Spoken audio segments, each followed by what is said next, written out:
guys, MoiDawg here, and today I have some exciting news. Dead and Instadeath are back in squad.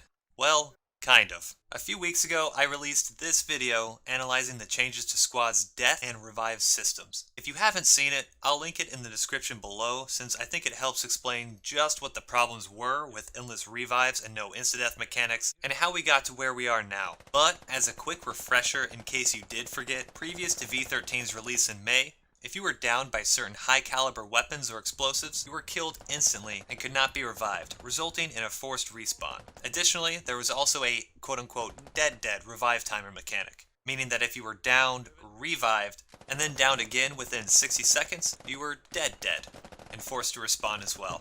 Starting in V13, only in extremely rare circumstances were you killed instantly, and the revive timer mechanic was removed, meaning that players could be killed and revived endlessly. This made certain areas of the map, like apartment buildings or bunkers, almost impossible to attack, since as long as one player in the squad was alive, he could revive everyone over and over again, and weapons that were once used to help clear those areas, like 30 mic or 50 cal, could no longer insta-kill.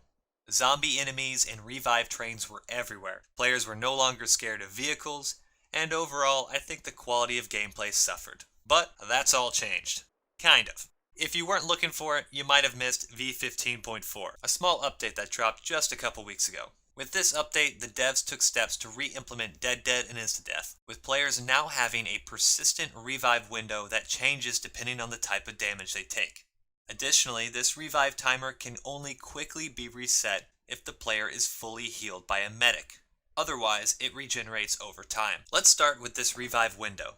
In-game, everyone starts out with a 5-minute revive timer for when they get incapacitated or downed. These 5 minutes allows for friendly players to neutralize threats near the downed player, and then revive them once it's all clear. If you take relatively low levels of damage, like pistol shots or rifle shots to the legs or arms, the revive timer will be close to these 5 minutes when you go down.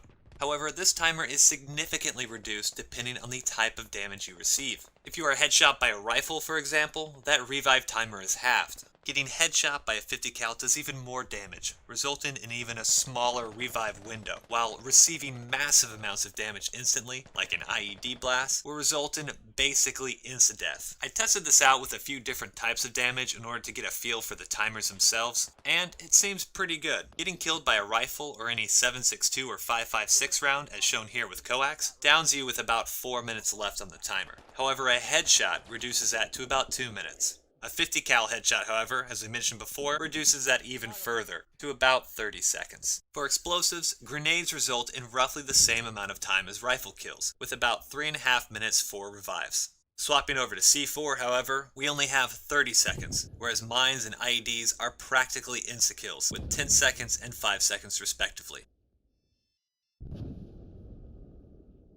For vehicles, aside from the coax, which we mentioned before, I did test out the 30 mic and some tank rounds. But to be honest, for the 30 mic, we had some trouble actually getting a headshot due to the fragmentation round itself. It appears that a body shot would result in about 3.5 minutes for the revive window, with our best attempt at a headshot reducing that further to only 3 minutes. However, we did try an armor-piercing headshot, which is obviously not for infantry, but it did reduce that timer down to about 1.5 minutes. With tank shells, a heat round, which is supposed to be for vehicles, results in about a 2-minute timer, while anti-infantry frag rounds result in 1.5 minutes. If armor-piercing Sabo pins your vehicle, in this case a Logi, you only have a 10-second window. Since I know that mortars are notorious for being sometimes useless and very resource intensive, I did try them out and found that a direct hit with a mortar still results in about 3 minutes on the revive timer. With how much goes into not only getting the mortar fob up, but then keeping it running throughout the game, I would really expect to see this revive timer a lot less, closer to the 1.5 minutes that we see with other explosives. But aside from the mortar adjustment, anti-infantry rounds from vehicles might be better off with a slightly shorter timer as well, but that was my only other real complaint. Overall, I think everything is in a pretty good place, and I've noticed in-game that I'm now paying attention to the timer a lot more closely than previous patches. And, for the first time in months, I've actually bled out. Now that we know how the different damage models affect the revive window, the second part of this change is that this timer persists through being downed and can be reset by either being healed by a medic or just slowly staying alive. And the easiest way to explain this is to simply show you. On the left side, a player is headshot by a rifle, revived, and is quickly headshot again. On the right, a player is headshot by a rifle, revived, fully healed, and then headshot again. Upon the second headshot, the player on the left was not up long enough for his revive window to replenish, where the one on the right was fully healed, meaning that he received a fresh revive timer and was now being able to be picked up again. Although you can obviously reset your timer by simply staying alive, it seems like it is always safer to have a medic heal you. For medics, I would also suggest that you fully heal players now once you revive them before moving on to the next person, as not only will they be able to more accurately shoot their rifle with a full stamina bar, but they will then have a full timer if they were to go down again. Medics are now crucial, as losing a medic now means that your entire squad can be wiped out if nobody is healed up. And that's not to say that medics were not important in previous patches, but I do think that some medics felt as if they were not as special and slightly underpowered with the reduced optics and the fact that everybody could revive down players. Now, the only way to quickly reset this revive window is to seek out a medic, making them critical to any squad. Before this update, I can confidently say that I've been in squads where nobody picks medic the entire game, but I don't think we'll be seeing that anymore, which is a good thing.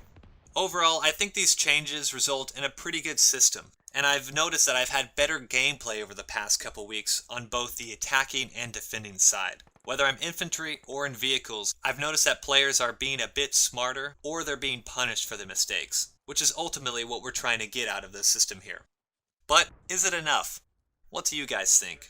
Although I do like this current system, I do know many people still want the old one back. I know it's not dead and Instadeath, but I do think we're moving in the right direction, and I'm curious on your thoughts, so let me know in the comments below. If you enjoyed this video, give it a like and subscribe for more. And don't forget to join us for the live streams at twitch.tv/MoiDawg, where we stream squad daily, have monthly giveaways, and I squad up with you guys on Supporters Sunday for an afternoon of gaming.